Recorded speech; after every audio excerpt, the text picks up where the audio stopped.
Wai Ching Wong, Vice President for Programs of the United Board for Christian Higher Education in Asia. It's still hard to believe that David is gone.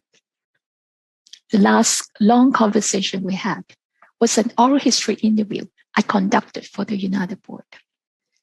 David loved to talk about his childhood, his father, the time he fled from Chosin to the south. His story is in no way personal. It was a story of the dramatic historical transition from one to two Koreas. I have a hunch that David had never completely left Chosin. He was still living a family stretching across the 38th parallel until his last days. Joined the United Board for Christian Higher Education in Asia as a trustee from 2000 to 2001. He was asked to set up and head the United Board's Hong Kong office in 2002 and retired as the Vice President for Programs in 2006. According to him, it was his third retirement. He often joked that he took a great burden on himself because he pushed for the United Board's Asianization.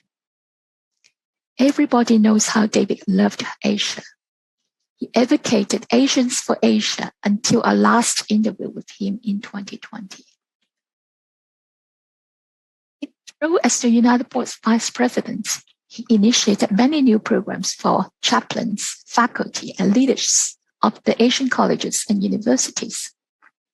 One of the most successful programs, the Institute for Advanced Study in Asian Cultures and Theologies, held its 15th anniversary in 2019. David returned to Hong Kong to grace its celebration. His vision of Asian leadership had laid a firm foundation for the direction of the United Board's programs. He was a man of vision who did not only walk the talk, but also always held on to his dreams. I had the privilege to know him through the work of the United Board and enjoyed his advice and support all the way through. In fact, our first meeting started with our journey to an education conference in Texas in the 80s, supported by the World Student Christian Federation Asia Pacific. I was a student, and he was a senior friend and a Min Jung professor who was fired and had just come out of prison. I could not recall the details of his keynotes, but vividly remember his humor and wisdom as a theologian who had fought and suffered for his political conviction.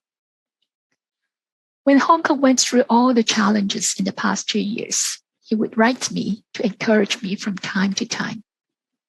And he promised to return to Hong Kong for the United Board centenary. We shall miss him, although I'm sure we shall feel his spirit with us when we hold our events.